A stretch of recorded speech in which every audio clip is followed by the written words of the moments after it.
आज श्री मोक्षमार्ग प्रकाशक ग्रंथ से सातमा अधिकार पर આપણે સ્વાધ્યાય ચાલી રહ્યો છે।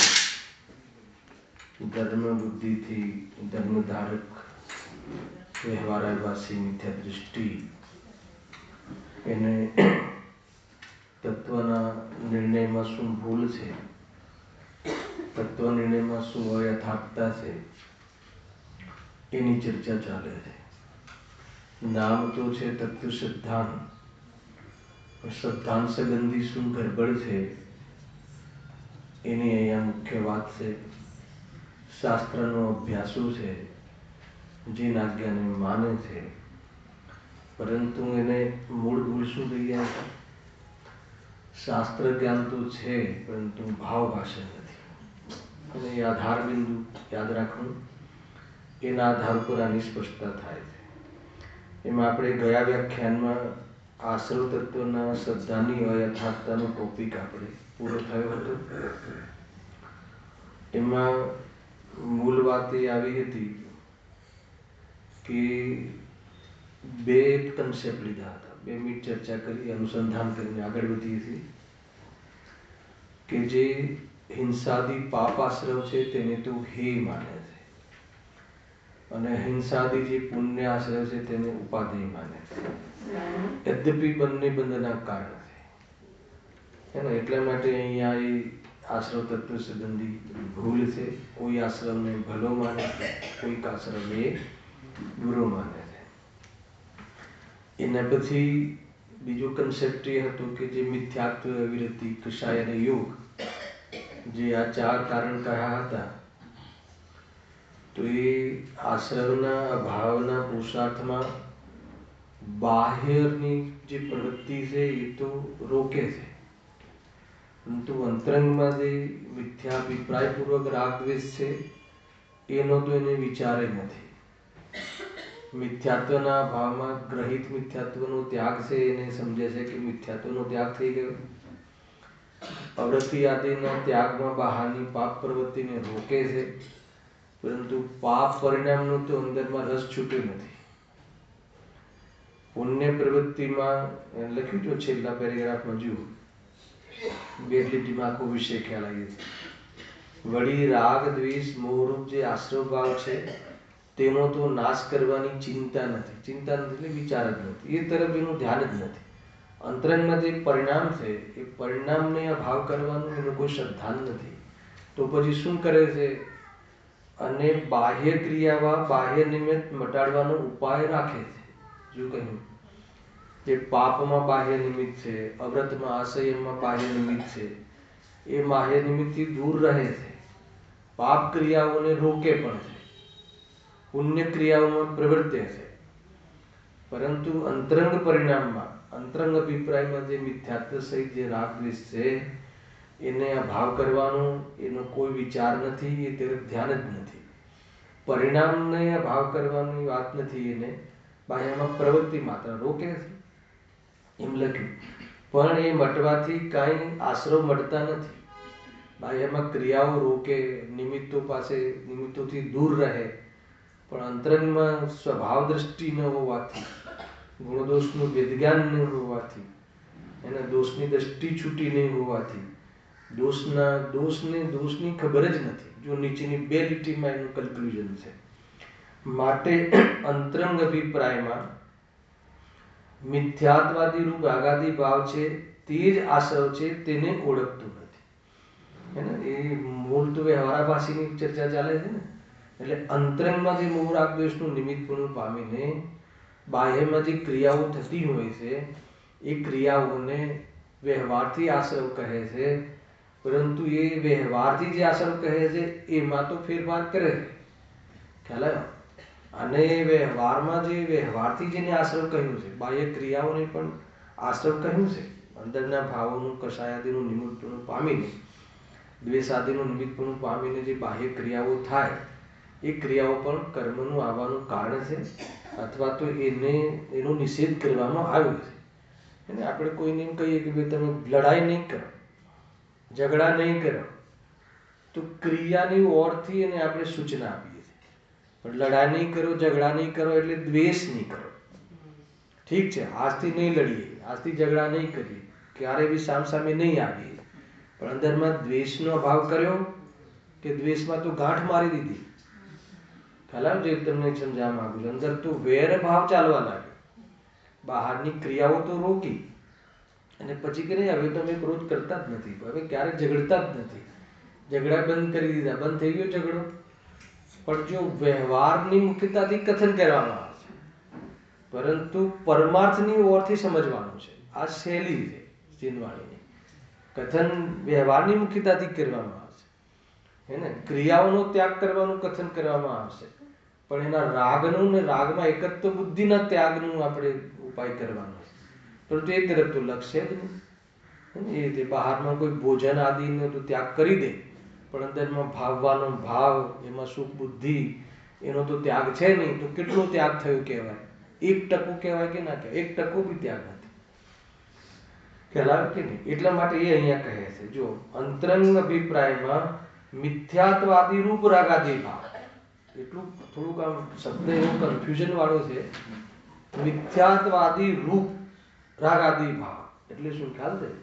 મિથ્યાત્વ સહિત રાગ દ્વેષ ભાવ, મિથ્યાત્વ સહિત અવ્રતાદી ભાવ. મુખ્ય આશ્રય તો એ જ છે, હે ને?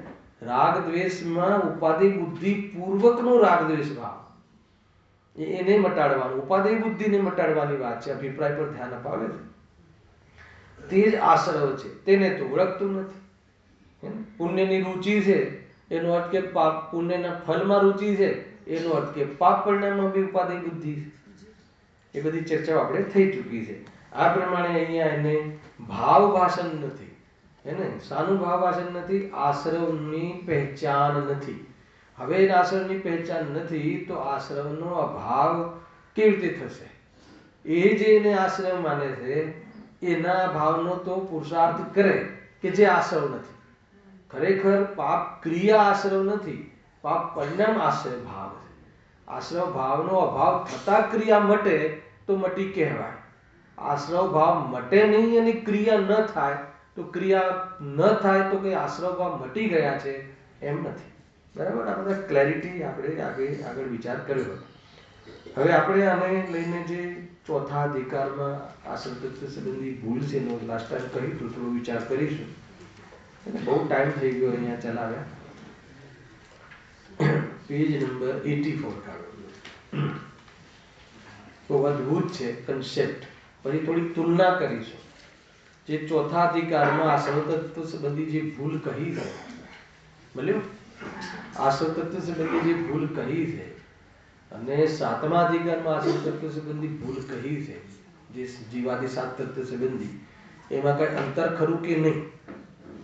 હે ને? ભૂલ જે આશ્રવ આદિ સંબંધી જે અનાદિની ભૂલ છે, ભૂલમાં કઈ ફરક છે કે ભૂલ એ જ હોય? ભૂલ તો એ જ હોય તો પછી બંનેમાં અંતર શું છે?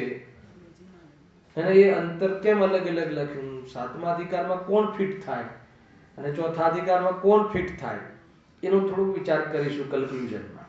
એટલા માટે જ હું લઈ રહ્યો છું, કારણ કે બંને અધિકારમાં સાત તત્વ સંબંધી ભૂલની ચર્ચા કરવાનું શું પ્રયોજન છે, આપણને ખ્યાલ આવવો જોઈએ. વળી આ જીવને મોહના ઉદયથી મિથ્યાત્વ કસાયાદિક ભાવ થાય છે, તેને તે પોતાનો સ્વભાવ માને છે. ખ્યાલ કે નહીં? મૂળ ભૂલ તો આ જ છે. જે મોહ રાગ દ્વેષ આદિ વિભાવ પરિણામ થાય છે એને સ્વભાવ માને છે.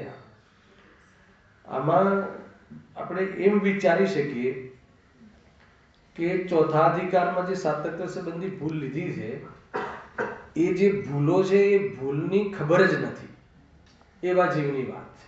સાંભળજો, થોડું અંતર પહેલા સ્થાપના કરી દઉં કે એને આ ગુણ દોષનો ભેદ જ નથી, અથવા એ ભૂલ કરે છે એવું એ માનતો જ નથી. માનો કે કોઈ દીકરા દીકરીઓ પ્રત્યે રાગ કરે, પ્રેમ કરે, દેવશાસ્ત્ર ગુરુ પ્રત્યે પ્રેમ કરે, એને કોઈ દોષ માને હે ને? તો એ દોષ માનતા જ નથી. માનો કે ભલે કેટલા બી બુદ્ધિજીવી જીવો હોય, ટૂંકમાં શાસ્ત્ર અભ્યાસુ નથી ને, આ જૈની પણ નથી, જૈની હોય પરંતુ શાસ્ત્ર અભ્યાસ ના હોય એવા જીવો લઈ લેવા. એ મૂળ અંતર મારે બતાવવું છે કે જેને વાસ્તવમાં સાત તત્વ સંબંધી ભૂલની ખબર જ નથી. હિંસા, જૂઠ, ચોરી, ખુશી, પરિગ્રહ, પાપને તો ભૂલ માને છે, ખ્યાલ આવ્યો કે નહીં? પરંતુ હું શરીરનું કરી શકું છું, હું દુકાન ચલાવી શકું છું, હું દેશ ચલાવી શકું છું, એવી માન્યતા અપરાધનો પણ બાપ છે એવું માનવા કોઈ તૈયાર નથી. ખ્યાલ આવ્યો કે નહીં? અને આપણે માનીએ છીએ કે નહીં, આપણે અપરાધી જોઈ લેજો, આપણે ઘર ચલાવીએ છીએ, દુકાન ચલાવીએ છીએ, સંસ્થા ચલાવીએ છીએ, શરીરને સાચવીએ છીએ, શરીરને મેન્ટેન કરી શકીએ છીએ, આવી જે માન્યતા છે એવું જે માનીએ છીએ, આપણે શરીરને સાજું રાખ્યું, અત્યારે વેલ મેન્ટેન રાખ્યું, ખ્યાલ આવ્યો કે નહીં? તો એ મેં રાખ્યું એવું માનવું એ ક્વોલિટી છે કે ડિસક્વોલિટી છે? એ માનવું દોષ છે કે ગુણ છે? હે ને? એ અહીંયા કહે છે કે એવી તો એને ભૂલ લાગતી જ નથી. એ વળી કઈ ભૂલ? એ તો કર્તવ્ય છે, હે ને? સાર સંભાળ કરવી, મા બાપની સેવા કરવી, એ તો કર્તવ્ય છે કે નહીં? વાત કર્તવ્ય છે કે નથી કર્તવ્યની ને તું કરી શકે છે કે નહીં એ નિર્ણય કરવાનો છે. ખ્યાલ એના પાપ પુણ્ય ને ઉદય ને બધું એનું સ્વતંત્ર છે કે નહીં? એનું ઉપાદાન, નિમિત્ત, નૈમિત્તિક બધું જ એનું પોતાનું એક અલગથી પોતાનું સ્વતંત્ર છે કે નહીં એ જોવાનું. જો વળી આ જીવને મોહના ઉદયથી મિથ્યાત્વ કશાયાધિક ભાવ થાય છે, તેને તો તે પોતાનો સ્વભાવ માને. આને તો મૂળ ભૂલ અંતર એ છે ચોથા ને સાતમામાં કે આને તો ભૂલ છે, ભૂલની ખબર જ નથી. સાતમા અધિકાર વાળા જીવને, અથવા એવો જે જીવ છે કે જેને ભૂલની ખબર છે, સાંભળજો, એને સાચા દેવશાસ્ત્ર ગુરુ મળ્યા છે, એને ગુરુદેવશ્રી જેવા ગુરુ મળ્યા છે, એટલે એને મિથ્યાત્વ આદિ દોષ છે એ બધી ખબર છે, શાસ્ત્ર અભ્યાસ બી કરે છે, જીન આજ્ઞાને માને છે, છતાં મિથ્યાત્વ રહે છે. એટલે જે ભૂલ મટાડવા સંબંધી જે ભૂલ છે એ ભૂલ જે કરે છે એ સાતમા અધિકાર વાળો જીવ છે. ભૂલ આ તો ભૂલ મટાડવાનો પ્રયત્ન જ નથી કરતો, કેમ કે ભૂલ લાગતી જ નથી. પણ આવી ભૂલ છે એવી જેને ખબર પડી ગઈ છે, એમાં આપણે આવી શકીએ, આપણને ખબર પડી ગઈ છે કે આ મિથ્યાત્વ ભૂલ છે, રાગદ્વેષ આદિ ઉપાધિ બુદ્ધિ ન કરવી જોઈએ એવી ભૂલ છે. હવે આપણે શું કરીએ? ભૂલ છે એટલે મટાડવાનો પ્રયત્ન પણ કરીએ. મટાડવાનો પ્રયત્ન સ્વાધ્યાયના માધ્યમથી સમજીને મટાડવાનો પ્રયત્ન કરીએ છીએ. પણ એ ભૂલ મટાડવાના પ્રયત્નમાં જે ભૂલ છે એ ભૂલની ચર્ચા ક્યાં કરવામાં આવી છે? સાતમા અધિકાર. અને જ્યારે ભૂલ મટાડવાના પ્રયત્નમાં ભૂલ છે તો ભૂલ તો જે ચોથા અધિકાર વાળાની જે અનાદિથી છે એવી જ ભૂલ તો ત્યાં પણ રહી. ખ્યાલ આવ્યો? ભૂલ મટાડવાનો પ્રયત્ન કરે છે તો ભૂલ જે પ્રયત્ન પહેલા જેવી ભૂલ હતી એવી જ ભૂલ તો રહે છે, યદ્યપિ અજ્ઞાનતામાં એનું પોષણ કરે છે. આ વાત સમજવા જેવી. મૂળભૂત અંતર ખ્યાલમાં આવે સાતમા અધિકાર વાળો જીવ. હવે સાતમા અધિકારમાં આપણે ફિટ થઈએ કે નહીં એ જોઈ લેવાનું.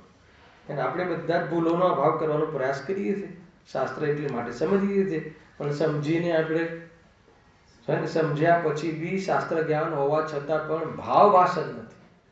અને ભાવભાષણ નથી એટલે ભેદ જ્ઞાન નથી. ભેદ જ્ઞાન નથી એટલે અભેદની દ્રષ્ટિ નથી. અને અભેદની દ્રષ્ટિ નથી એટલે મિથ્યાત્વ ચાલુ છે. ભેદ દ્વારા સમજાવવામાં આવે છે તો ભેદની દ્રષ્ટિ કરી લે છે. બહારના વ્યવહારની ઓરથી ભેદોને સમજાવવામાં આવે છે, પોઝિશનોને સમજાવવામાં આવે છે તો એમાં એકત્વ કરી લે છે. વ્યવહારના નામે પણ વ્યવહારથી નિરૂપણ કર્યું હોય કે વ્યવહારથી જીવ એકેન્દ્રિય આદિ છે એમ કહ્યું તો આ જીવને વ્યવહારમાં પરમાર્થને માની અને એને જે એકેન્દ્રિય આદિ અવસ્થાને જીવ માનવાની અનાદિની જે આદત હતી એ જ આદતે એને પુષ્ટિ કરી છે. અંતર સમજમાં આવ્યું?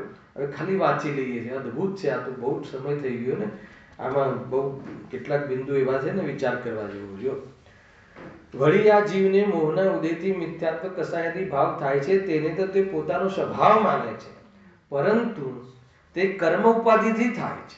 શું કીધું? કર્મ ઉપાધિથી થાય છે, પણ થાય છે તો આત્મા માને. આપણે પ્રશ્ન કરી શકતા પંડિતજીને, ભલે સાહેબ કર્મ ઉપાધિથી થાય છે, પણ કર્મમાં થાય છે.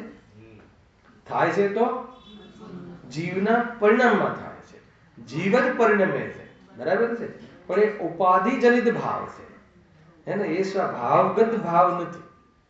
આ માનો કે જે પાણી છે, પાણી અગ્નિનું નિમિત્તપણું પામીને જબરજસ્ત ગરમ થઈ જાય, ધક ધક ગરમ થઈ જાય કે ના થઈ જાય. આપણે પાણી ગરમ કરીએ છીએ ને પીવા માટે, ગાડીને કેવું 3 ઉબાલ આવે એવું કરીએ છીએ ને, ત્યારે 24 કલાકની મર્યાદા થાય એ પાણી, બરાબર છે. 3 ઉબાલ આવે ને, 3 ઉબાલ, ખોલતું પાણી એકદમ, એવું પાણી જ્યારે થાય ત્યારે પાણીની મર્યાદા કેટલી છે શુદ્ધિની? 24 કલાક સુધી ચાલે. 24 કલાક પછી અડવા લાયક નથી રહેતું. કોને એમ લાગે કે ભલે 24 કલાક પછી થોડું બચ્યું છે તો આપણે, હે ને, તો કે પછી તો ઓર વિશેષ ખરાબ થઈ જાય છે, વિશેષ એમાં દોષ આવી જાય છે. ખેર એ વાત બીજી છે. મારે એ બતાવવું છે કે એટલું જે પાણી જે ગરમ કરવામાં આવે છે, કણમાં ઉષ્ણતા છે કે નહીં, તો એ ઉષ્ણતા એનો સ્વભાવ છે કે વિભાવ છે? કેમ? કેમ કે એ અગ્નિના નિમિત્તપણાથી થયું છે. નિમિત્તપણું હટતા ફરીથી એનો સ્વભાવ પ્રગટ થઈ જાય છે. અગ્નિથી એને દૂર કરી દો તો એને પછી ઠંડુ કરવા શું કરો? આપણે આપે તો ઠંડુ થઈ જાય છે ને, મૂળ સ્વભાવ પ્રગટ થઈ જાય છે. એવી રીતે અહીંયા નિમિત્તના લક્ષથી રાગદ્વેષ થાય છે. નિમિત્ત નથી હટાવવાનું. શું હટાવવાનું છે? નિમિત્તની દ્રષ્ટિ હટાવવાની. એ મૂળ વાત. તો અહીંયા એ કહે છે કે એટલા માટે આ બધું કર્મ ઉપાધિક છે, પરંતુ એને શું માની લે છે? એને સ્વભાવ માની લે છે. રાગ, દ્વેષ, ક્રોધ, માન, માયા, લોભ, ભોગના ભાવ એ વાસ્તવમાં એનું જીવન માની લે છે. કોઈ પણ જીવને તમે જોઈ લેજો, જે પણ એને કશાયો થાય છે તો એ એની પૂર્તિ કરવામાં જ એ સમર્પિત છે. એનો અર્થ કે એને પોતાનું સ્વભાવ માની લીધો છે. પોતાની ચીજને જેવો ન્યાય આપીએ, પોતાની ચીજમાં જેવું સમર્પણ કરીએ, એવું સમર્પણ આ જીવ કશાયો માટે રેડી છે, તૈયાર છે, સમર્પિત છે કે નહીં? શું કરીએ છીએ આપણે 24 કલાક? શું કરીએ છીએ? કોઈ બી ઈચ્છાઓ થાય, કશાયો થાય તો એની પૂર્તિ કરવા માટેનો પુરુષાર્થ કરીએ છીએ. શું કામ કરીએ છીએ? કે પૂર્તિ થઈ જાય તો આપણે સુખી થઈ જઈએ. તો એ થયું ને મિથ્યાત્વ. એ કહે છે પરંતુ તે કર્મ ઉપાધિથી થાય છે એમ જાણતો નથી કે ભાઈ આ તો કર્મજનિત ભાવ છે, આ વાસ્તવમાં કર્મના બંધના કારણ છે ને, કર્મના ઉદયમાં થતા સ્વભાવને ભૂલીને થવાવાળા ભાવ છે. આત્માનો સ્વભાવ નથી, એના પ્રત્યે સમર્પિત થવું ઠીક નથી, એના માટે જીવન જીવવું ઠીક નથી, કેમ કે એનાથી આકુલતા થાય છે અને કોઈ એમાં હાથમાં કાંઈ આવતું નથી, મુક્તિને જીવ પ્રાપ્ત થતો નથી, બંધાયેલો રહે છે, એંગેજ રહે છે, ઉપયોગ એમાં પરેશાન રહે છે, ડિપ્રેશનમાં રહે છે. આવું તો જીવન છે, બરાબર? એમ કહેજો. હવે બહુ જબરજસ્ત લોજિક છે. કેમ શું કામ ભૂલ થાય છે? જો દર્શન, જ્ઞાન, ઉપયોગ અને આશ્રવ ભાવ એ બંનેને તે એકરૂપ માને છે. આ ભૂલ થઈ ગઈ, બરાબર છે? આ વાતની થોડું ખ્યાલ આવ્યો. દર્શન, જ્ઞાન, ઉપયોગ, જાણવા દેખવાનો ઉપયોગ, એ તો સ્વભાવ છે ને. દરેક જીવને જાણવા દેખવાનો ઉપયોગ જે છે, ઉપયોગ લક્ષણ છે, સ્વભાવ છે.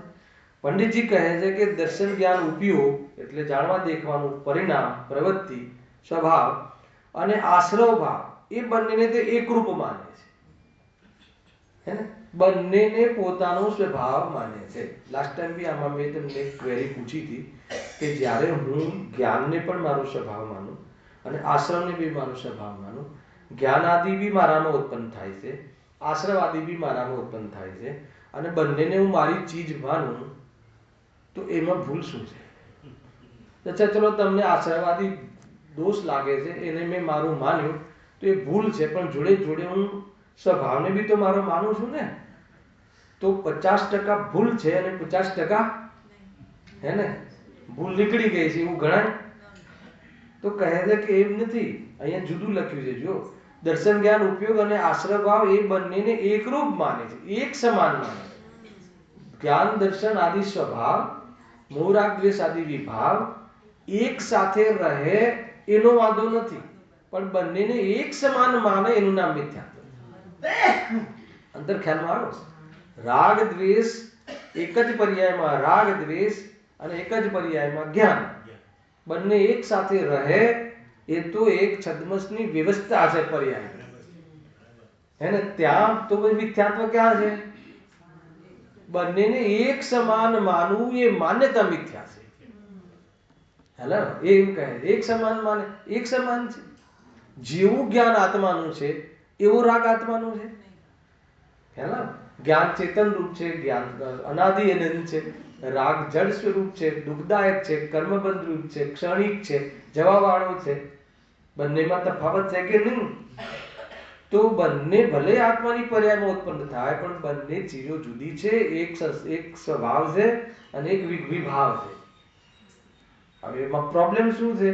પણ બંનેને એક સમાન માને છે, એટલે જેવું પોતાની ચીજ હોય એવી એને જે પોતાની ચીજની સાથે જેવી રીતે રહે એવી રીતે રાગદ્વેષ સાથે રહે છે. એવું એનું જીવન રાગદ્વેષ માટે વિતાવે છે. તો એનાથી શું થશે? પૂર્તિ થઈ જશે? એ અનુસાર બાહ્યના પદાર્થો પરિણમી જશે? તો એ સક્સેસ જશે? એ આકુલતા મટશે? તો કે નહીં મટે. એ કહે છે ભૂલ એ કરે છે. જો હવે એક જબરજસ્ત કારણ આપે છે કે બંનેને એકરૂપ કેમ માને છે. યદ્યપિ આ કારણ સામાન્ય કહ્યું છે. કેમ એકરૂપ માને છે? પહેલા કારણ કે તેનો આધારભૂત એક આત્મા છે. હેલા, હવે આ ખરેખર ઉચિત કારણ છે. માનો કે જ્ઞાન ક્યાં ઉત્પન્ન થાય છે? પૂરા આત્માના પ્રદેશોમાં, બરાબર ને? અને રાગ ક્યાં હોય છે? પૂરા આત્માના પ્રદેશોમાં, હે ને? કોઈ રાગ કોઈ આટલા જ ભાગમાં હોય કે હે ને જ્યાં દિલ હોય ત્યાં જ હોય એવું નથી. રાગ દ્વેષ આખા આત્માના પ્રદેશોમાં ઉત્પન્ન થાય છે. બંનેના પ્રદેશો એક છે. હેલા, જુદા છે એ વાત હમણાં નથી લેવી. એ તો તરત કે ગુરુદેવશ્રી તો કે જુદા છે. નિર્મલ પર્યાયના પ્રદેશો બી કોઈ અપેક્ષા જુદા છે એ વાત અહીંયા નથી. અહીંયા આત્મા કોઈ જે આત્માના આશ્રય જ રાગ થાય છે. હવે આશ્રય જે શબ્દ છે ને, આશ્રય શબ્દ બંધારણમાં અલગ અર્થ કાઢે છે અને આશ્રય શબ્દ મુક્તિના માર્ગમાં અલગ અર્થ કાઢે છે. કહે છે ને ભાઈ પર્યાય ક્યાં થાય? દ્રવ્યના આશ્રય થાય કે આકાશના ફૂલની જેમ અધ્ધર થાય, હવામાં હોય? પર્યાય તો એ દ્રવ્યના આશ્રયમાં જ હોય. એ દ્રવ્ય ગુણ પર્યાયનું બંધારણ. અને જે દ્રવ્યના આશ્રય સમ્યક દર્શન થાય છે એમાં જે આશ્રય શબ્દ છે ને એ દ્રષ્ટિના અર્થમાં છે, લક્ષના અર્થમાં છે, એમાં અનુભવના અર્થમાં છે.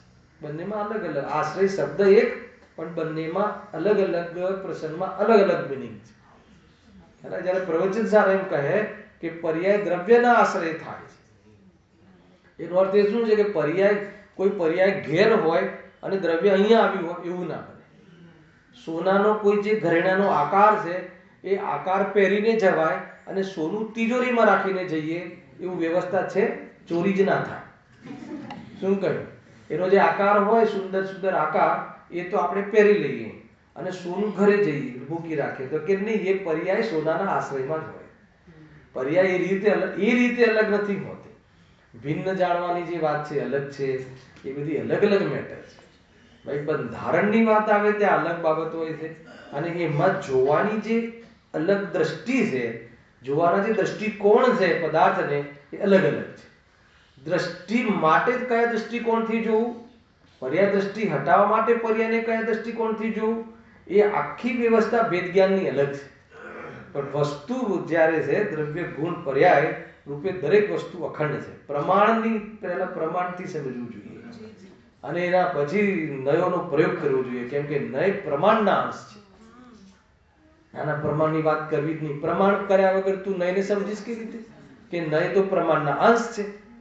ખ્યાલ આવે કે નહીં? ઘણી બધી બાબતો છે. જો કારણ કે તેનો આધારભૂત એક આત્મા જ છે, એટલે જ્ઞાન આદિ રૂપ બી આત્મા પરિણમે છે, રાગાદિ રૂપ બી આત્મા પરિણમે છે.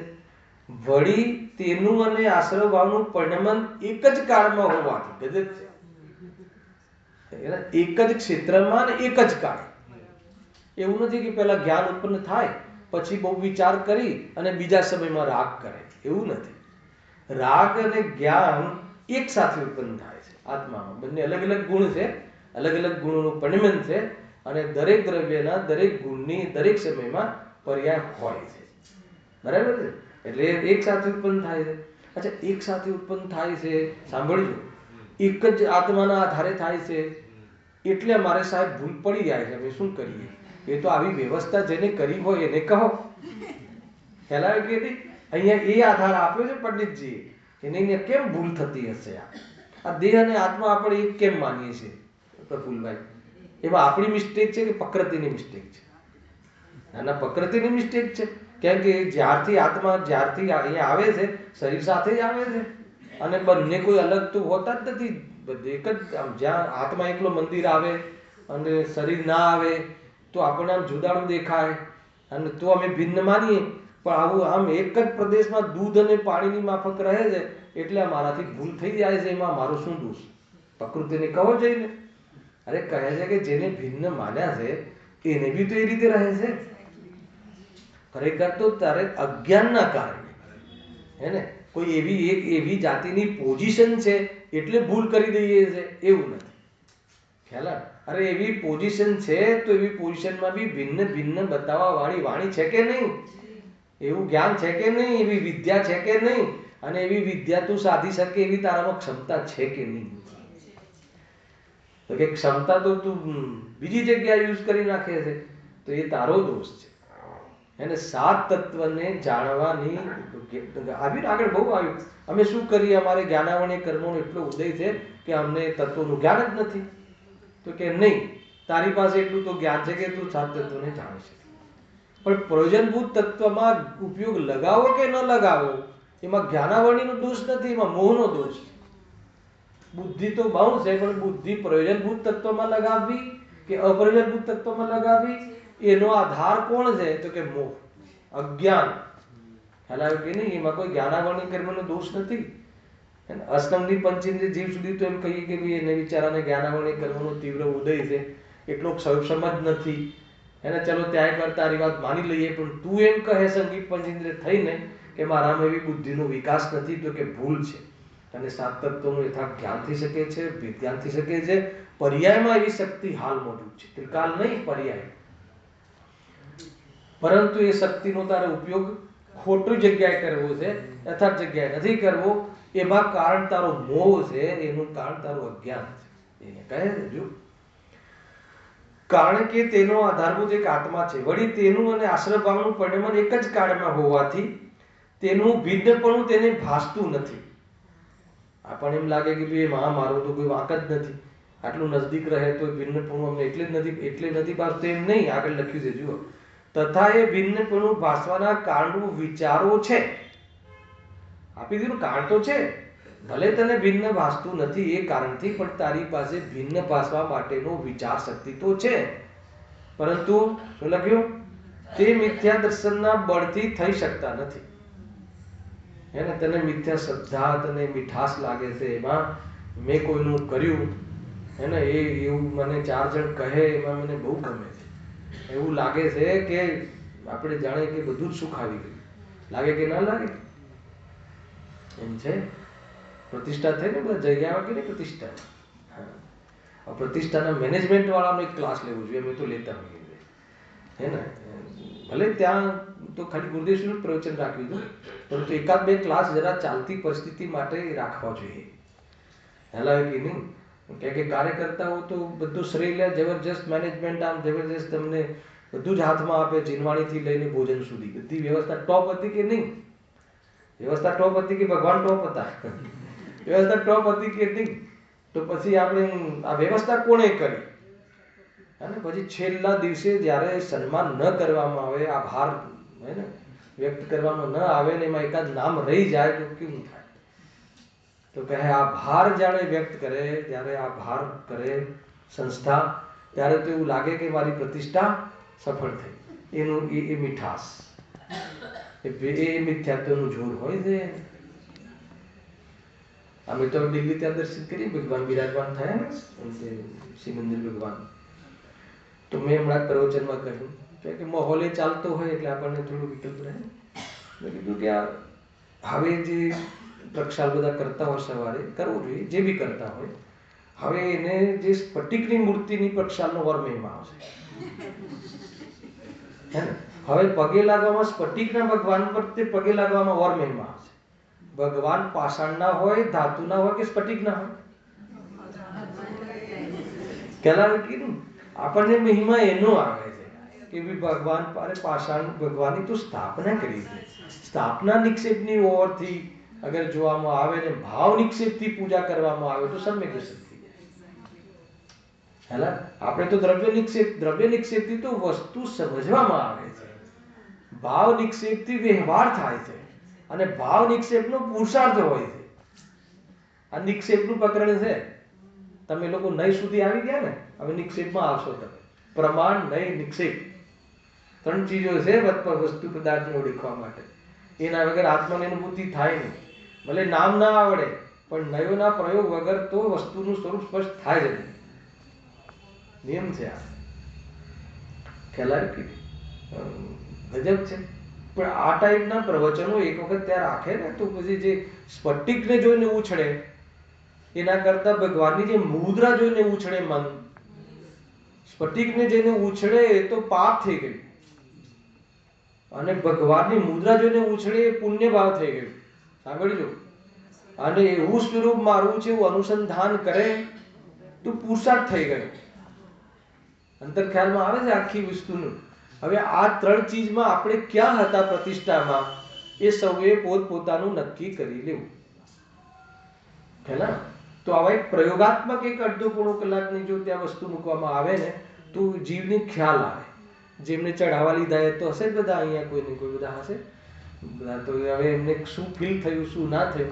વાસ્તવમાં પ્રતિષ્ઠાઓને આવા પ્રોગ્રામ હોય ને તો જે ગુરુદેવસિંહની જે શૈલી છે ને એ એક વખત તો ત્યાં આપણે પરિચય કરાવવો જોઈએ. ત્રીજી ગાથા ચલાવી હતી જોરદાર, સાંભળી હતી કે નહીં પ્રભુલભાઈ? હે? 15મી વખત ત્રીજા નંબરની ગાથા. અગ્નિ પર પેલી અગ્નિને અડે નહીં, રોટલી શેકાય અને અડે નહીં. હવે આ ખબર પડી જાય તો પ્રતિષ્ઠા થઈ જાય. હવે લોકોને એમ લાગે કે ભગવાન બિરાજમાન થઈ જાય એટલે પ્રતિષ્ઠા થઈ જાય. અને ગુરુદેવસિંહ પ્રવચનમાં એમ કહે કે રોટલી શેકાય ને, અગ્નિના નિમિત્તથી શેકાય. અગ્નિને અડે છે તો કે અડે નહીં અને શેકાય. ગજબ છે. હવે આ ખબર પડી જાય તો પ્રતિષ્ઠા થઈ જાય. હેલા? તો આ બધી જે ચર્ચાઓ છે, એનો જે ખુલાસાઓ છે ને એ વિસ્તારથી જે વર્ષોથી ગુરુદેવસિંહને સાંભળે છે એને તો ચલો વાંધો ના આવે, પણ પ્રતિષ્ઠામાં તો ન્યૂ કમર્સ બહુ આવે છે ને, તો હવે એને શું ખબર પડે? એને કે ગુરુદેવસિંહ આ રોટલીનું ને અગ્નિનું ને આમાં કોઈ ધર્મની વાત તો આવી જ નહીં. હે ને? આમાં કોઈ વ્રતાદિની વાત બી નથી કરતા, રાત્રિ ભોજન છોડવાની બી વાત નથી કરતા, એ આવ્યું નહીં. અને આત્માની વાત બી તો છેલ્લે કરી ખાલી રોટલી અને અગ્નિને. આ ને કેટલા ઉદાહરણ આપ્યા હતા, આખું સાંભળ્યું હોય તો તમે. હે ને? એ રીતે એ અવસર નહીં ચૂકવાનો. હે ને? એકાદ નાચ ગાન છૂટી જાય તો છૂટી જાય, પરંતુ આ મેન સ્વાધ્યાય બહુ મુખ્ય હોવું જોઈએ. પ્રતિષ્ઠામાં જે એનો સાર, એનો મર્મ ખ્યાલ ના આવે ને તો એ ભાવ ભાષણ નહીં થાય. હેલા? એ રીતે ઓર બી ઘણા વિચારો આવ્યું. જ્યારે તો વાત નીકળી છે તો કહી દઉં કે બહુ ઓછું જતો હોઉં છું પ્રતિષ્ઠામાં. લગભગ દીક્ષા કલ્યાણકમાં પહોંચવાનો ભાવ હોય છે. બાકી તો આગળ ધામ ધમાલ બહુ થતી હોય છે. અદ્યપી 5 કલ્યાણક સમ્યક દર્શનમાં નિમિત્ત છે. પણ એની રૂઢિ બદલાઈ ગઈ, પ્રથાઓ બદલાઈ ગઈ, પ્રસંગો થવાની રીત બદલાઈ ગઈ. અહીંયા તો બહુ સરસ થયું હતું, બહુ વ્યવસ્થિત થયું હતું, કોઈ ટીકા ટિપ્પણી નથી, બહુ જ સરસ થઈ ગઈ. જનરલ સ્ટેટમેન્ટ હોય છે. પરંતુ મેં એક વસ્તુનું મને ઓબ્ઝર્વેશન થાય છે જીતુભાઈ, કે ઇવન 10 લક્ષણ પર્વ છે, પ્રતિષ્ઠા છે, એ વખતે આપણને એક વાતનો બોધ થાય છે કે આટલો મોટો જૈન સમાજ, આટલા બધા જૈન છોકરાઓ છે, આટલો યુવા વર્ગ. ત્યારે પ્રતિષ્ઠાઓમાં 10 લક્ષણ પર્વમાં તમારે 12 વ્યવસ્થા કરવી પડે, સ્પીકર લગાવવા પડે, તો આપણને એમ લાગે કે આટલા વ્યક્તિઓ બોરીવલીમાં કે મલાડમાં આટલી પબ્લિક રહે છે અને આટલા મતલબ ઉત્સાહથી કરે છે. પછી એ લોકો બીજા દિવસે જે રૂટીન પ્રવચન હોય ને એમાં કોઈ નથી આવતું. તો મને એવું વિચાર આવે કે શું મનોવિજ્ઞાન હશે આની પાછળ, આની પાછળ શું લોજિક હશે? અગર જો પ્રતિષ્ઠામાં એ ભગવાનની પ્રતિષ્ઠા ગમી હોય, એ વિતરાગતા ગમી હોય, તો પછી વિતરાગતાની પ્રેરણા માટે પછી એની કન્ટિન્યુટી તો આવી જોઈએ ને. 2-5 લોકો કન્ટિન્યુટી થતા હોય છે, પણ જનરલી પછી તો બીજા પ્રતિષ્ઠામાં કે બીજા દશલક્ષણમાં લોકો જોવા મળે છે. તો આ દર વખતે મારું ધ્યાન જરૂર જાય છે. કેમ કે હર્ષ થાય ને, લોકો આટલા જ સમજવા આવે છે, ભગવાનની વાત સમજવા આવે છે, વેદ્યાની વાત સમજવા આવે છે, અને બીજા દિવસે તો કોઈ ના હોય. અહીંયા એ દિવસે ભક્તિમાં દેખાય, જોરદાર ભક્તિ કરે, મુનિરાજની ભક્તિ ઉછળીને કરે, બીજા દિવસે હોય જ નહીં. તો એ બાબતમાં શું સમજવું જોઈએ એનું સમાધાન વિશેષ રીતે હજુ મને થયું નથી. સામાન્ય કથન છે, પ્રેરણાત્મક વાત છે કે જીવે આ પ્રસંગે કરવાનું કાર્ય નથી, આ તો પર્યાય કરવાનું કાર્ય છે. ગુરુદેવજી કહે છે પદે પદે પર્યાય પર્યાય તું તારી પરખ કર. ખ્યાલ આવ્યો કે નહીં? જબરજસ્ત વસ્તુ છે. એ રીતે છે. ખેર આ થોડી પ્રાસંગિક વાત આવી જાય ને, હમણાં ગયું હોય એટલે શું કહે જો કે જે કારણ કે તેનો આધારભૂત એક આત્મા છે, વળી તેનું અને આશ્રય ભાવનું, તેનું એટલે જ્ઞાનાદિનું અને આશ્રય ભાવનું પરિણમન એક જ કાળમાં હોવાથી તેનું ભિન્નપણું તેને ભાસતું નથી. હવે આ મેઇન પોઈન્ટ હતી. તથા એ ભિન્નપણું ભાસવાના કારણરૂપ જે વિચારો છે, વેદજ્ઞાન રૂપ જે એનું શક્તિ છે, તે મિથ્યા દર્શનના બળથી એટલે મીઠાશથી, ખોટી શ્રદ્ધાના મીઠાશથી એને એ બળથી થઈ શકતા નથી. બરાબર છે? હવે સાંભળજો, બહુ અદભુત આખો વિષય આગળ વધે છે. એ મિથ્યાત્વ ભાવ અને કસાય ભાવ વ્યાકુળતા સહિત છે, તેથી તે વર્તમાનમાં દુઃખમય છે અને કર્મબંધના કારણરૂપ હોવાથી ભાવિમાં દુઃખ ઉત્પન્ન કરશે. આ એક સ્ટેટમેન્ટ આપ્યું આ ભાવો વિશે. પણ હવે એ શું માને છે? તેને એ પ્રમાણે ન માનતા ઉલટા ભલા જાણીને પોતે એ ભાવો રૂપ થઈ પ્રવર્તે છે. ખ્યાલ આવ્યો? જ્ઞાનને અને વિભાવને એક રૂપ માનવાનો અર્થ કાઢ્યો. એને પહેલે તો બે એક સાથે ઉત્પન્ન થાય છે, એક જ આત્માના આધારે ઉત્પન્ન થાય છે, એટલે ભિન્નપણું પાસતું નથી. ભિન્નપણું પાસવાનો પ્રસંગ આવ્યો છે, એને વેદજ્ઞાન કરવાનું જ્ઞાન પ્રગટ થયું છે, પણ મોહના બળથી એ વિચાર કરતો નથી, એટલે ભિન્નપણું ભાસતું નથી. પછી કહે છે કે તને ખ્યાલ છે તું જે ભિન્ન નથી માનતો, તું જે એને સ્વભાવ માને છે, એનો અર્થ શું? કે મિથ્યાત્વાદી ભાવ, જે કસાયાદી ભાવ તો સ્વયં દુઃખરૂપ છે, આગામી બી દુઃખના કારણો છે, એને ભવિષ્યમાં બી દુઃખ થાય એના માટે આ કારણ છે, એના માટે જવાબદાર છે. એવા ભાવોને આ ભલા જાણે છે, ભલા જાણીને પ્રવર્તન કરે છે. એનું નામ કે સ્વભાવ રૂપ માને છે. આગો વિષય કન્સેપ્ટ હોવો જોઈએ દિમાગ, હે ને? હવે પોતાની સાથે જુઓ. આપણે પહેલા માનીએ, ખ્યાલ આવ્યો કે નહીં? માન લો કે આપણે દુકાને જઈએ છીએ કે નહીં? નથી જતા? દુકાને જેવી બહારમાં લોક વ્યવહારમાં, ભોગોની પ્રવૃત્તિમાં જઈએ છીએ, વેપારમાં જઈએ છીએ, જીતું હોય જઈએ છીએ, તો એ જે જવાનો જે ભાવ છે, એ ભાવ ભૂલ છે, એ ભાવ મારા હિતમાં બાધક છે, એવું આપણે આખા દિવસમાં કેટલી વાર વિચાર કરીએ છીએ? શું વાત કરો છો સાહેબ?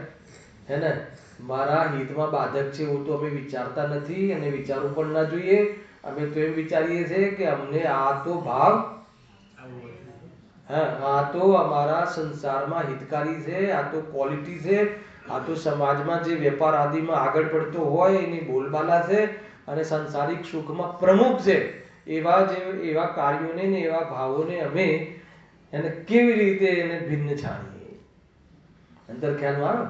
એનું નામ ભલો જાણીને પ્રવર્તવું. કે તમે પ્રશ્ન કરી શકો છો, અમે એક વખત ભલું નથી માનતા. ભોજનના ભાવ કરીએ છીએ, પણ ભલો માનીને થોડી કરીએ છીએ. તો શું માનીને કરો છો? આ તો અન્ડરસ્ટુડ જ હોય છે કે નહીં, એનાથી આનંદ આવે છે, મજા આવે છે, એનાથી શરીર સારું રહે, એનાથી આપણી સ્વસ્થતા રહે, એનાથી સુખી થવાય. આ બધું અન્ડરસ્ટુડ જ હોય છે ને એને માન્યતામાં. તો એનું નામ ભલો જાણીને પ્રવર્તે છે. જ્ઞાની પ્રવર્તે છે, પણ ભલો નથી જાણતો, એને દુઃખરૂપ ભાષિત થાય. અને આત્માના વિચારોનો ભાવ, વિચાર કરવાનો ભાવ જ્ઞાનીને પણ આવે છે, અજ્ઞાનીને પણ આવે. સાંભળજો, આ ગઈકાલે નિજરાધિકારમાં બહુ ચાલે. આત્માના વિચાર કરવાનો ભાવ જ્ઞાનીને પણ આવે છે, અજ્ઞાનીને પણ આવે છે. તો અંતર શું છે? અજ્ઞાની એમાં ખુશ થઈને સંતુષ્ટ થાય છે, અને જ્ઞાની એ ભાવોમાં પોતાની કમજોરી આવી છે અને આમાં આકુરતા થાય છે એમ માનીને આત્માના વિચારો કરવાના ભાવ પણ ભલા માનતો નથી. ગજબ છે આ. અચ્છા, દુકાનના વિચારો કરવું તો ભલી વાત નથી, પણ આત્માના વિચારો કરવા તો ભલી વાત છે કે નહીં, બતાવો. હવે યાર શ્રદ્ધાની મુખ્યતાથી વાત ચાલે છે ને, ખ્યાલ આવ્યો? એ હોય એ જ હશે. જ્ઞાની બીજા વિચારો આવે અને વિકલ્પો આવે તો કયા વિકલ્પમાં દેખાય? એમાં જ દેખાય. પણ એ વિકલ્પમાં એ શું માને છે? મારી આટલી કમજોરી કે પ્રભુમાં નિર્વિકલ્પ રહેવાના બદલે એના જ વિકલ્પો ચાલે છે.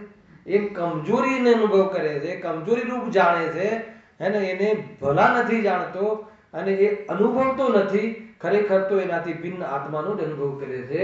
એટલે જ્ઞાનીને ભોગના વિચારો હોય કે ભગવાનના વિચારો હોય, બંને વિચારોમાં ભેદપણું કર્યા વગર સ્વરૂપમાં રહેવાનો પુરુષાર્થ કરતો હોવાના કારણે નિરંતર નિજરાજ છે. હેલા બેન ભાઈ, બહુ અદભુત વાતો છે. સમજમાં આવે છે? આખી જે કન્સેપ્ટ સમજો. અને આપણને એવું લાગે કે ભાઈ નહીં, આત્માના વિચારો, સાત તત્વના વિચારો એ તો ભલા છે કે નહીં? તો કે સાત તત્વની પ્રતીતિ ભલી છે, સાત તત્વના વિચારો ભલા નથી. પૂર્વમાં આવે ખરા, પણ ભલા માને તો છોડે નહીં, અને વિકલ્પો છોડે નહીં તો નિર્વિકલ્પ થવાય નહીં. કયા વિકલ્પ સારા? સાત તત્વના વિકલ્પ સારા કે ભોગ સામગ્રીના વિકલ્પ સારા? બોલો. ચંદનની લાકડીથી બળવું છે કે આંબાની લાકડીથી બળવું છે? શું નક્કી કર્યું? વિલમાં નક્કી કર્યું છે કે ભાઈ મારો દેહ વિલય થાય ત્યારે ચંદનની લાકડીથી અગ્નિ સંસ્કાર કરજો, જેથી નેક્સ્ટ ભાવ મારો સુધરી જાય. આજકાલ આપે છે, પછી આટલા ટુકડા આપે, બહુ મેઘાઈ આવી ગઈ ને, આ બધું નવું જોવા મળે છે. પછી શું કરે કે એટલા બધા લાકડા હોય નહીં ને, પેલું થઈ ગયું ને, હવે તો શું કહેવાય, એટલે પછી ત્યાં એક તો સુખડના હાર આપે, પછી આટલા ટુકડા આપે પાછા. બધું જ ગ્રહિત મિથ્યાત્વ. માટીના ઢગલાને સુખડનો હાર પહેરાવાનો હોય. જલ્દીથી જલ્દી સમાપ્ત, માટીમાં મળી જાય ફટાફટ. હેલો, જીવ વિશેષ ઉત્પન્ન ના થાય એનો વિવેક રાખવો જોઈએ. હેલા, મામા આવશે, મામી આવશે, કાકા આવશે, દેશમાં વિદેશમાં છોકરું રહેશે, 3 દિવસે એ આવશે, કીડા પડી જશે અંદર, ઓર જીવોની હત્યા થઈ જશે. શું કરે છે? ખ્યાલ આવે કે નહીં? વ્હીલ બરાબર અપ ટુ ડેટ બનાવવાનું કે ભાઈ 45 મિનિટની અંદર ખતમ કરજો આને કહાની બધી. એને કહી દેવાનું છોકરાઓને આપણા તરફથી, પ્રફુલભાઈ, બિંદાસ કહી દેવાનું કે જ્યારે આ દેહમાંથી મારો આત્મા જાય ત્યારે આ દેહને તમે 45 મિનિટની અંદર એનો જે નિકાલ કરી નાખજો. ફિનિશ. આવું કહી શકાય કે ના કહી શકાય? પ્રોબ્લેમ શું છે? કરે કે ના કરે, તમારે ક્યાં જોવાનું? કેવું સ્વરૂપ છે. અહીંયા શું કહ્યું કે મિથ્યાત્વ ભાવ અને કસાય ભાવ વ્યાકુળતા સહિત છે, તેથી તે વર્તમાનમાં દુઃખમય છે અને આગામી કાળમાં કર્મબંધના કારણ હોવાથી ભાવિમાં દુઃખ ઉત્પન્ન કરશે. તેને એ પ્રમાણે ન માનતા ઉલટા ભલા જાણી પોતે એ ભાવરૂપ થઈ પ્રવર્તે છે. હવે સાંભળજો. પણ દુઃખી તો થાય છે ને, તો દુઃખના કારણો કોને માને છે? સાંભળજો, એની બુદ્ધિ કેટલી ખરાબ થઈ ગઈ છે. વળી દુઃખી તો પોતાના મિથ્યાત્વ અને કસાય ભાવોથી થાય છે, છતાં નિરર્થક અન્યને દુઃખ ઉપજાવવાળા માને છે.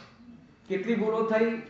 મિથ્યાત્વ આદિને સ્વભાવ માને છે, દુઃખરૂપ હોવા છતાં પણ ભલા માને છે, અને દુઃખના કારણોને અન્યને દુઃખના કારણો માને છે. 3 પોઈન્ટ યાદ રાખજો. હેલા, મિથ્યાત્વાદી કસાયાદી ભાવને સ્વભાવ માને છે, આશ્રવ તત્વ સંબંધી ભૂલ સ્વભાવ માને છે, સ્વભાવ માને છે. પછી શું આવીને શું કીધું? દુઃખરૂપ છે, દુઃખના કારણ છે, છતાં એને ભલા માનીને પ્રવર્તે છે. અને ત્રીજી વાત શું આવી અહીંયા? તો પછી દુઃખના કારણને, મિથ્યાત્વાદીને દુઃખના કારણ ન માનતા, દુઃખના કારણ કોને માને છે? અન્યને માને.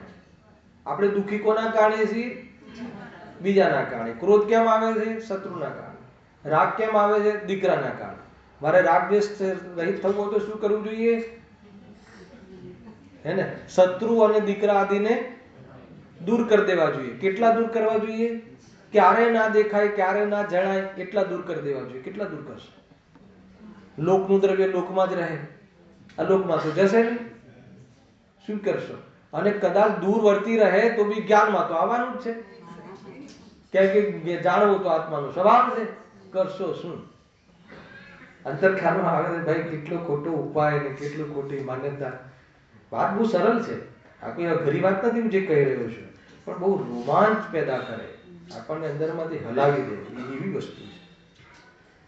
જો વળી દુઃખી તો તે પોતાના મિથ્યાત્વને કસાય ભાવથી થાય છે, છતાં નિરર્થક અન્યને દુઃખ ઉપજાવવાળા માને છે. જેમ દુઃખી તો હવે જો એનો ડિટેલિંગ પંડિતજીની શૈલી, જેમ દુઃખી તો મિથ્યા સિદ્ધાંતથી થાય છે, દુઃખી તો દેહ બુદ્ધિથી થાય છે. દુઃખી દેહના રોગથી આજ સુધી અજ્ઞાની બી નથી થયો. અજ્ઞાની બી દુઃખી દેહ બુદ્ધિથી થયો છે. દેહમાં કેન્સર થવાથી અજ્ઞાની દુઃખી થતો નથી, અજ્ઞાની પણ દેહ બુદ્ધિથી દુઃખી થાય. એ દેહમાં એકત્વ બુદ્ધિ છે એટલે દુઃખી થાય. ખ્યાલ આવ્યો કે નહીં? એ રીતે છે.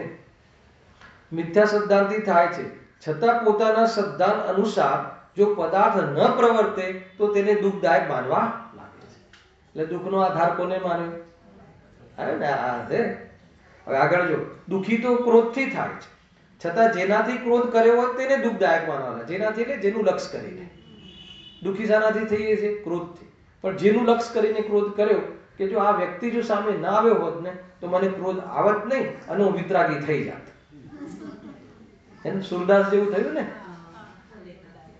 આ મને બધી વાસના આવે છે ને આ બહેનોને જોઈને તો એના કરતા આંખ જ ફોડી નાખો. તો આંખ ફોડી દીધી ને, તો આંખ ફોડી દીધા પછી જ્ઞાનમાં ચહેરા નહીં ઝલકે, તો હવે કે જ્ઞાન જ બંધ કરી દઉં, જડ થઈ ગયા. કાંઈ સેન્સ જ નથી ભાઈ. એ સ્વભાવના બલ પર, વેદ વિજ્ઞાનના બલ પર, વિવેકથી એને ભોગના ભાવનો અભાવ થાય છે, સ્વભાવના લક્ષથી થાય છે. એ જબરજસ્ત થીમ મળી ગઈ છે અને અનંત જ્ઞાનીઓએ આ વાત કહી છે, કરી છે અને આપણને વાસ્તવમાં બતાવી છે. આ વાત સમજવી જોઈએ. જો આગળ વિધે જો, તથા દુઃખી લોભથી થાય છે, પણ ઈષ્ટ વસ્તુની અપ્રાપ્તિને દુઃખદાયક માને છે. આપણને જોઈએ એવું સર્વૈયું ના આવે. આપણે ધાર્યું હોય કે 1 કરોડ મળવા જોઈએ પણ 1 લાખ જ મળ્યા તો દુઃખી થઈ જાય કે નથી? તો એનાથી એ પૈસા ના મળ્યા અપ્રાપ્તિના કારણે દુઃખી થાય છે કે 1 કરોડનો લોભ હતો એનાથી દુઃખી થાય છે? તો પછી 1 કરોડ કમાવાનો ઉપાય કરવો કે લોભના અભાવનો ઉપાય કરવો? અને આપણે ઉપાય કયો કરીએ છીએ? ગજબ છે. ઉપાય ખોટો, દુઃખના કાળમાં ભૂલ, ઉપાય ખોટો, કેવી રીતે સંભવ? હવે એવું કંઈ પૂછો કે વાત સાહેબ લોભનાથી દુઃખી છે, હવે એ બતાવો કે લોભ કેવી રીતે મટે, તો આદર્શ વ્યક્તિ કહેવાય કે નહીં? કમસે કમ એને લોભ ઘટાડવા માટે તૈયાર થયો. ગજબ. પર વસ્તુમાં લાભ માનવો એનું નામ લોભ છે, હે ને? અને હજારો વાર નહીં, લાખો વાર અનુભવમાં છે કે ક્યારે લાભ થતો જ નથી, નુકસાન જ થાય છે, આકુરતા જ થાય છે. એને પ્રાપ્તિ થાય તોય આકુરતા થાય છે ને અપ્રાપ્તિ હોય તોય આકુરતા થાય. દામ વિના નિર્જન દુઃખી, તૃષ્ણાવશ ધનવાન. હે ને? પૈસા વગર ચલો ગરીબ દુઃખી છે માની લીધો, પણ અમીર કેમ દુઃખી છે? એની પાસે પૈસા છે ને. તો ત્યાં કહે છે, કવિ કહે છે કે તૃષ્ણાવશ ધનવાન. તૃષ્ણાના કારણે ધનવાન પણ દુઃખી છે અને અજ્ઞા જે દામ નથી, જેની પાસે ધન નથી, એ બી તૃષ્ણાથી દુઃખી છે. એ ખ્યાલ આવે કે નહીં? તો પછી શાનો અભાવ કરો? તૃષ્ણા કહો, લોભ કહો. તો લોભને મટાડવો જોઈએ. તો લોભનો તો વિચાર કરતો જ નથી. કેમ નથી કરતો? કેમ કે એ તો એની ક્વોલિટી માને છે, એને સ્વભાવ માને છે, હે ને? કરોડો કમાવાની ખ્વાહિશ રાખવી એમાં ભૂલ શું છે? તમારી પાસે 50 લાખનું પેકેજ હોય અને એ 1 કરોડનું આપણે અંદરમાં ડિમાન્ડ રાખીએ, ઈચ્છા રાખીએ, એમાં શું દોષ છે?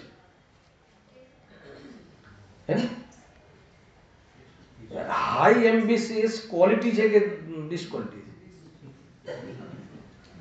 થોડું ઇંગ્લિશ આવડે છે, શીખી લે. એક કેસ આવ્યો તો મારી પાસે એવો, એન્ગેજમેન્ટ તોડી નાખ્યા એને. પછી મને મિત્ર હતા આપણા કે ભાઈ સમજાવો જરા એને. હું શું સમજાવું? તો મેં જસ્ટ પૂછ્યું એને સામાન્ય ફોન, કેમ બેટા શું એમ? દીકરી હતી. કેમ? કે નહીં અંકલ એ છે ને એ એકદમ આમ એમ્બિશિયસ જ નથી, હાઈ એમ્બિશિયસ જ નથી. એને એને એંગેજમેન્ટ તોડવા પાછળનું કારણ કે એને કોઈ હાઈ એમ્બિશિયસ ને કોઈ આમ કે મારે કલેક્ટર બનવું છે, મારે નેતા બનવું છે, એવું જરા અંદરમાં એમ્બિશિયસ હોય તો આપણે હવે આનો ઉપાય શું બતાવો, બધું શું સમજાવવું મારે.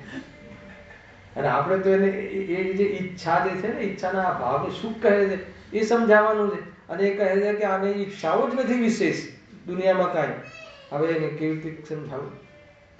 સમજ આવે આખી વસ્તુ ભાઈ, જે સોચ જ ખોટી છે એ રીતે છે. જો પણ ઈષ્ટ વસ્તુની અપ્રાપ્તિને દુઃખદાયક માને છે, એ જ પ્રમાણે અન્ય ઠેકાણે સમજવું. બધી કષાયોમાં તમારે ગોઠવી લેવું. ખરેખર જીવ કષાયથી દુઃખી છે, મિથ્યાત્વ સહિત કષાયથી જીવ અનંત દુઃખી છે, મિથ્યાત્વના ભાવમાં રહેલી કષાયથી જીવ અલ્પ દુઃખી છે, અને સ્વભાવના લક્ષથી સંપૂર્ણ કષાયનો અભાવ થાય છે તો જીવ સુખી થાય છે. આ એકમાત્ર આ જ ઉપાય છે ને. એનો ઉપાય શોધો. એ ઉપાય કેવી રીતે કરવો, કેવી રીતે એમાં પ્રવેશ કરવો, એના પુરુષાર્થમાં તત્વ વિચાર, તત્વ નિર્ણય, તત્વ પ્રતીતિ, ભેદ જ્ઞાન, આત્માનુભૂતિ, આ બધી જે પદ્ધતિ ગુરુદેવશ્રી જે 45 વર્ષ આજ શીખવાડ્યું છે, એને વિશેષ એના ઉપર પ્રકાશ નાખ્યો છે. એનો વિચાર કરવો જોઈએ. જો આગળ હવે બહુ ઓર કોઈ મજાની વાત આવે છે. હા, એ જ પ્રમાણે એને ઠેકાણે સમજવું. હવે સાંભળજો, હવે એની બુદ્ધિમાં શું છે. એ ભાવોનું જેવું ફળ આવે તેવું તેને ભાસતું નથી. કેવું ફળ આવે? આકુલતા. પણ એને આકુલતા ભાસતી નથી. જુઓ, એની તીવ્રતા વડે નરકાદી તથા મનતા વડે સ્વર્ગાદી પ્રાપ્ત થાય છે. બરાબર? આ તો પણ એનાથી શું?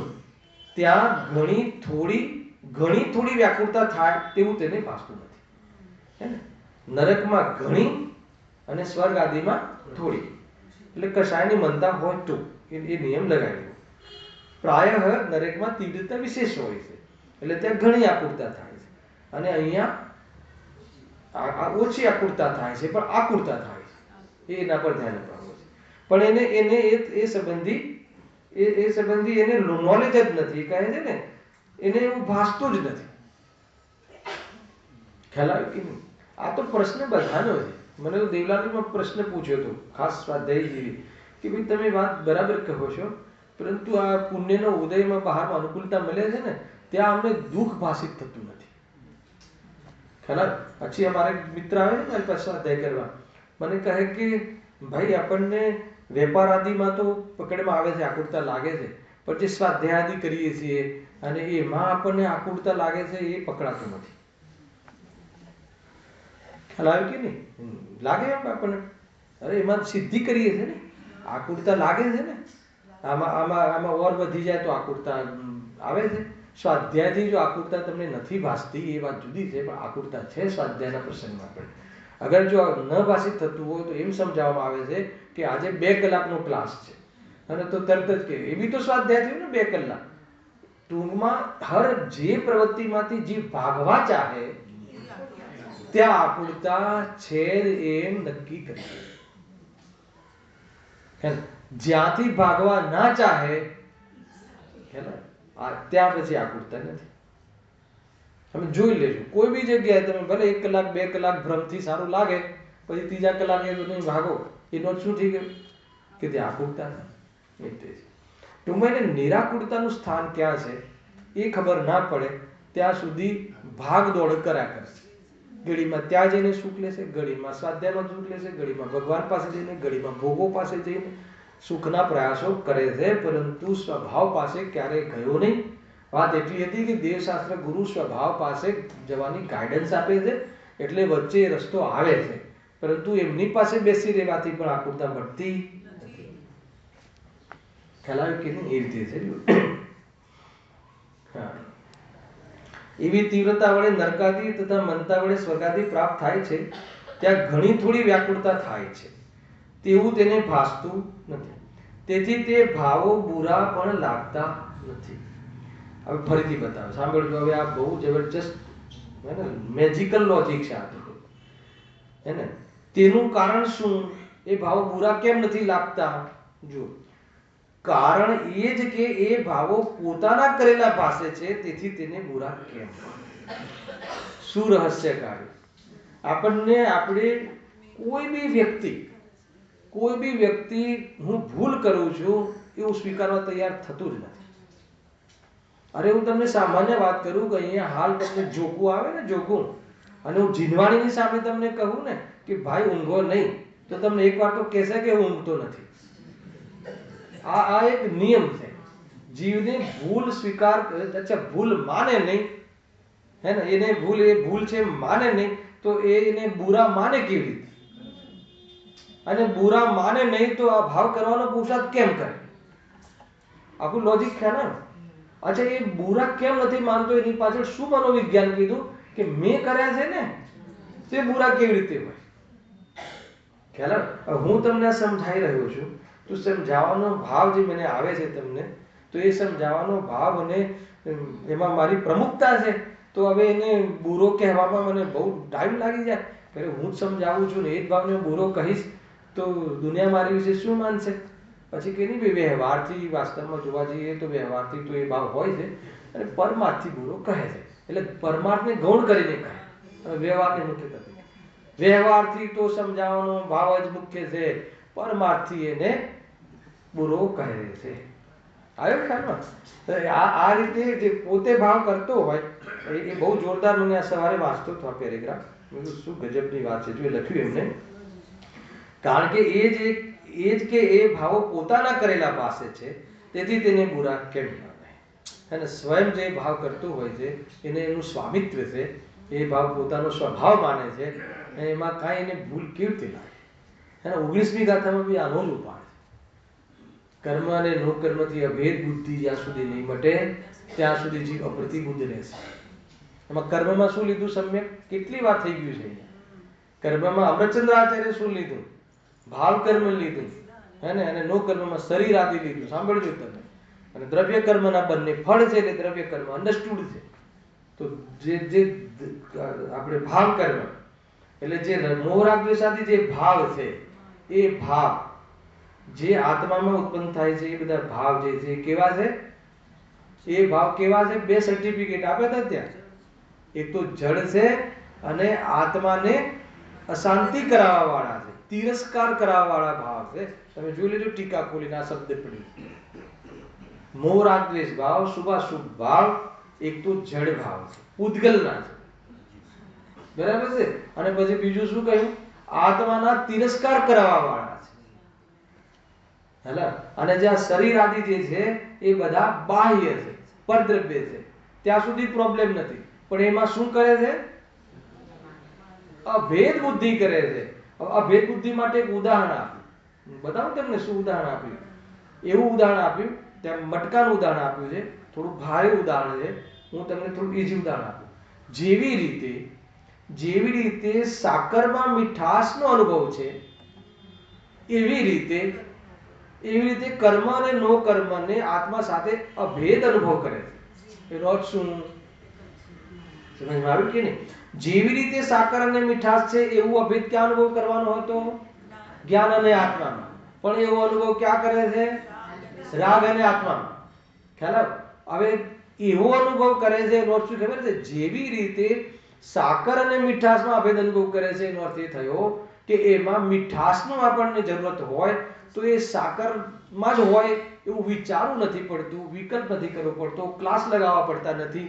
હે ને ભાઈ, સાકર ગુણ છે, સાકર દ્રવ્ય છે, મીઠાશ ગુણ છે, બંને વચ્ચે તાદાત્મ્ય સંબંધ છે, નિત્ય તાદાત્મ્ય સંબંધ છે, એટલે મીઠાશ સાકરમાં મળે એવો ક્લાસ ક્યારે કરવો પડતો નથી. આપણને યુઝ ટુ છે અત્યારની ભાષામાં, સહેજ છે કે સાકર જોઈતી, મીઠાશ જોઈતી હોય, કડપણ જોઈતું હોય તો સાકરના ડબ્બામાં હાથ નાખીને આપણે એનું સમાધાન કરી લઈએ છીએ. એમાં જેવું સહજ છે, જેવું એમાં સ્વાભાવિક રીતે સહજ છે, એવું રાગ આદિ એને સહજ થઈ ગયું છે. એની પૂર્તિ કરવું એને સહજ થઈ ગયું છે. ન એને કોઈ દુનિયાવાળાને ભૂલ લાગે છે કે ન એને ભૂલ લાગે છે. ખ્યાલ આવે કે નહીં? ભાઈ, જે વ્યક્તિ જે વસ્તુ બહુ મેજોરિટીથી થતું હોય ને એ કોઈને દોષ લાગતો જ નથી. આ એક મનોવિજ્ઞાન છે. ના ખ્યાલ આવે પ્રભુભાઈ? માનો કે આપણે બધો ભલે જૈન સમાજ છીએ, આપણે બધો વેપારી વર્ગ છે, પણ આપણે બધા એક સાથે બધા ટેક્સની ચોરી કરતા હોય. આજે તો બજેટ છે, ખ્યાલ આવે કે નહીં? તો ટેક્સની ચોરી કરતા હોઈએ, એકબીજાને આપણે આચાર્યપણું કરતા હોઈએ, આમ કરજો તેમ કરજો, આમાં આ બારી છે, આમાં આ બારી છે, કરી કે ના કરીએ, તો એ આપણને ક્યારે લાગે છે કે આ ખોટું કરી રહ્યા છે? સહજ લાગે છે કે નહીં? બધા એક સાથે કરતા હોય તો આપણને એમ લાગે કે આ બધી એને શું ભૂલ છે? એ તો કરવું જ પડે ને, હે ને? આપણે ક્યાં કોઈની ચોરી કરીએ છીએ? સરકારની ચોરી કરીએ છીએ. સરકાર સ્વયં ચોરી લે છે આપણા પૈસા, તો એમની ચોરી કરવામાં શું વાંધો? અચ્છા, ચોરના ઘરે ચોરી કરીએ તો ચોરીનો દોષ લાગે કે ના લાગે? ચોરીનું પાપ લાગે કે ના લાગે? જીવને કઈ ખબર જ નથી. આખી વસ્તુ ખ્યાલ આવે ને કે જીવને આમ નામ સહજ, એમાં શું ભૂલ છે? હે ને? જે પણ બધી ભોગોની પ્રવૃત્તિ આદિ કરીએ છીએ તો બધા કરે છે, અને એમાં અગર કોઈ પંડિત બી એમાં સામેલ હોય તો એને તો પછી એને પ્રમાણ મળી ગયું, પછી તો પ્રમાણ મળી ગયું. જો પંડિત બી કરે છે પછી આપણને શું પ્રોબ્લેમ છે? ખ્યાલ આવે કે નહીં? ભાઈ, આ જીવને એનું નામ અભેદ બુદ્ધિ.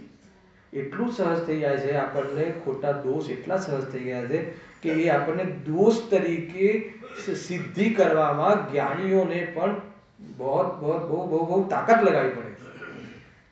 ખ્યાલ આવે કે નહીં? ગજબ છે. પાપને દોષ માનવા, પાપ પરિણામને ટીવી આદિ જોવું, એમાં દોષ સિદ્ધ કરવી તો તકલીફ પડી જાય છે. તો પછી આ ભગવાનની પૂજા કરવી એ દોષ છે, એ સમજાવવામાં કેટલી તાકાત લાગે? ખ્યાલ આવે? પણ ભાઈ, દોષ તો બંધનું કારણ હોય, જે દુઃખનું કારણ હોય દોષ છે, અને જે સુખનું કારણ હોય ગુણ છે, એમ સમજીને ગુણને પ્રગટ કરવા જોઈએ. ટૂંકમાં અહીંયા સમાપ્ત કરીએ છીએ. અહીંયા કહે છે કે એ ભાવને બુરા કેમ માને, એ પ્રમાણે આશ્રવ તત્વનું યથાર્થ જ્ઞાન થતા શ્રદ્ધા પણ યથાર્થ થાય છે. આ અનાદિની ભૂલ છે. દરેક જીવને, એકેન્દ્રિય, બેન્દ્રિય, ચતુરેન્દ્રિય બધા જીવોને આ ભૂલ છે. સાતમા અધિકારમાં એટલું અંતર છે કે આ ભૂલ છે એ મટાડવાનો ઉપાય બી કરે છે, પ્રયત્ન કરે છે, પરંતુ એને ભાવાભાસન થતું નથી. ઉપાયમાં ભૂલ છે. કોઈને કોઈ પુણ્ય આશ્રમમાં ઉપાધિ બુદ્ધિ કરી દે છે તો કોઈ દોષ તો એને સારો લાગે છે, ત્યાં ઉપાધિ બુદ્ધિ કરીને આશ્રય તત્વ સંબંધી ભૂલનું જ પોષણ કરે છે. એવી ચર્ચા આવી. કાલે બદ્ધ તત્વ સંબંધી ભૂલનો વિચાર કરીશું.